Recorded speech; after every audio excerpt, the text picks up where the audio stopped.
A lot of you guys have been asking for this video, so here it is. Welcome to my tutorial on how to build the most advanced 1v1 arena. This is part 1 of my 2-part series where I'll be showing you how to create some of the most advanced mechanics like the automatic starters box, the 1v1 reset function, the glass top viewing deck, and how to build the random loadout generator. So let's go. Immature gamer.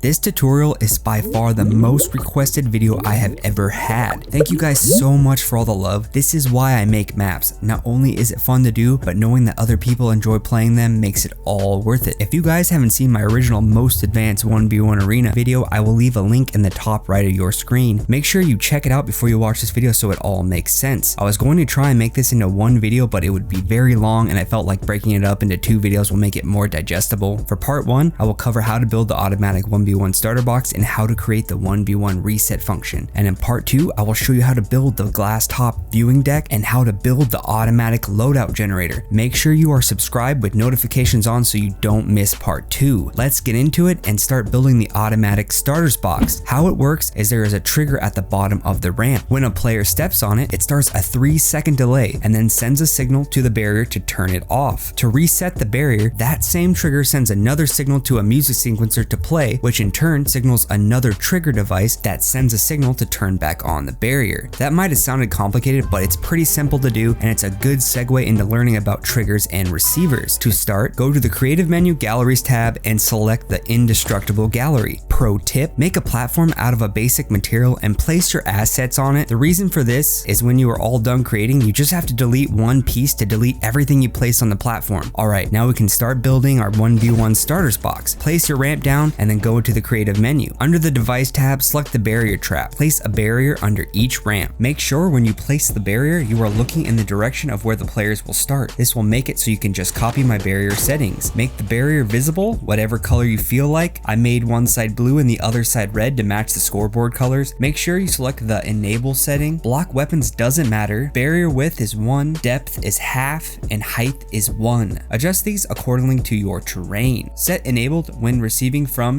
to channel 2 and disable when receiving from on channel 1. Next up, go to the creative menu under the device tab and select trigger device. Throw it down and customize it. Copy these settings.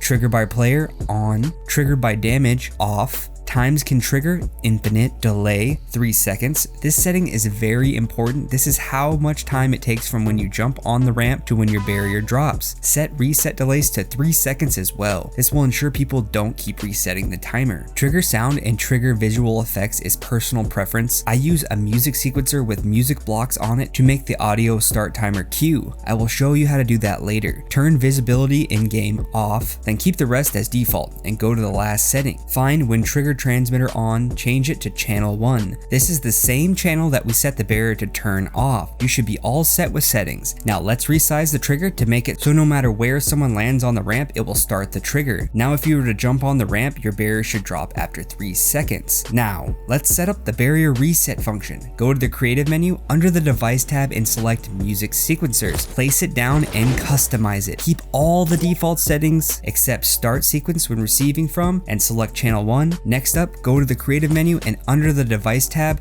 and select another trigger device. Throw it down and customize it. Keep all default settings except change delay to 3 seconds and when trigger transmit on, select channel 2. This should complete your automatic 1v1 starters box and the barriers should go down after 3 seconds and reset itself after 3 seconds. If you want to set up audio cues, you just copy and paste trigger device 1 that's at the bottom of the ramp and keep all the same settings except change delay to none and select when trigger transmitter on and change it to channel 3. Next, set down another music sequencer, keep all default settings except change tempo to 80 and change start sequencer when receiving from and select channel 3. Now, go to the creative menu gallery tab and select music blocks. Here is a screenshot of the keys that I used. Feel free to use any sound you want. I recommend that you put grid snap on number 1.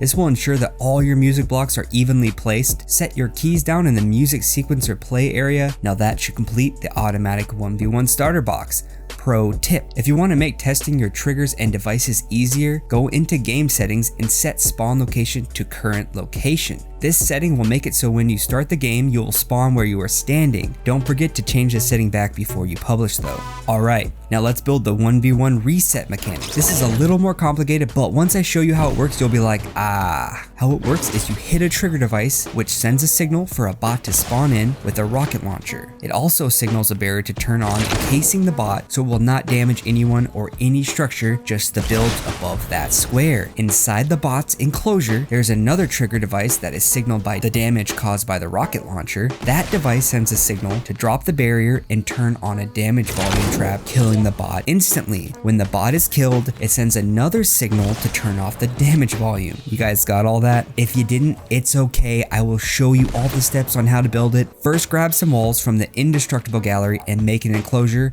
right in front of the 1v1 ramp. Go to the creative menu under the device tab and select the sentry trap. Place it down and copy these settings. Weapons type, rocket launcher. Health, 1, no shield, never respawn, range far, accuracy dead shot, target style, proximity, adaptive aim, on, team monster, spawn on minigame start, no, spawn when receiving from channel 4, and when eliminated, transmit on channel 6. Next step, go to the creative menu. Under the device tab, select the barrier trap. Place the barrier 1 block under the sentry. Select customize and copy these settings. Turn barrier enabled to disabled. Barrier height to number 2. Set the size of the barrier according to your terrain. Select enabled when receiving from channel 4 and disabled when receiving from channel 5. Next, go to the creative menu under the device tab and select the damage volume and place it on the wall next to the sentry. The sentry technically kills itself with the rocket launcher, but sometimes there's a bug and it won't actually die. So my workaround was to use the damage device, select customize and leave everything default except for these settings. Change the depth to half, enable on game start to disabled, put enabled when receiving from to channel 5 and disabled when receiving from to channel 6. Now it's time to place some triggers. The first trigger will send a signal for the bot to spawn in. Copy these settings. Triggered by player off and triggered by damage on. Don't touch the times can be triggered and delay settings, just leave them alone. Change reset delay to 3 seconds. Trigger sound and visual effects is up to you. Now pay attention to these settings. Visibility in game you can have on or off.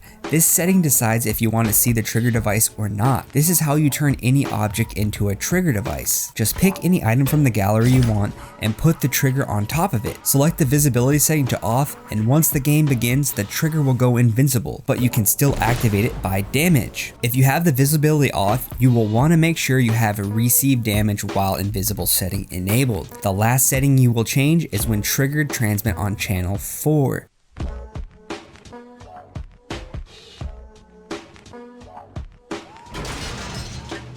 So after you have these settings entered, you should be able to spawn in a bot when you trigger it. We are almost done. Copy and paste the channel 4 trigger device and change these settings. Put delay to 1 second and change reset delay to none. You can make this trigger visible if you want. It doesn't matter. It's going to be inside the box where no one will see it. If you keep it invisible, just make sure you have receive damage while invisible set to take damage. The last setting you have to change is when triggered transmit on channel 5. Now place the trigger inside the sentry bot's box. Make sure you place it against the wall towards the ground and or resize it to make it smaller. It can block damage and make it so it won't break your 1v1 ramps. Now all you have to do is copy these settings for the other side, and that should wrap up the 1v1 reset mechanic. When you hit the trigger, it should blow up all your builds and reset your 1v1 match. Did you guys get all that? I hope you did. That is part 1. I really do hope this video helped you guys out. If you have any questions, feel free to leave a comment and I will try to answer all of them. And if you guys use any of these mechanics in your videos, I would really appreciate it if you would give me credit. Alright, now it's time for the sellout portion of the video. If you guys would like to support me, please consider using code Immature at checkout. I really appreciate it. If you don't use my code, make sure you are using someone else's. It really helps out a lot. If you want to stay up to date on all my maps and learn how to do other cool things in creative, make sure you follow me on Twitter at ImmatureGamerX. And if you want to see the behind the scenes of Immature Gamer, check out my Instagram. I post behind the scenes of what goes on in my life and behind the scenes of my creative maps. So if that sounds like your jam, then please follow me at immature_gamer. I will have some links in the description as well. That is gonna do it for today's video, guys. Thank you so much for all the love and support. I really appreciate it. Feel free to leave a comment. I try and read all comments and reply to them. Go ahead and press that like button. It really goes a long way. And as always, I challenge you to go to a smaller channel and like one of their videos and leave a nice comment. If you like their stuff, then subscribe. Make someone's day. I hope you all have a great week. And that is it for this video. I am Immature Gamer and I'm out.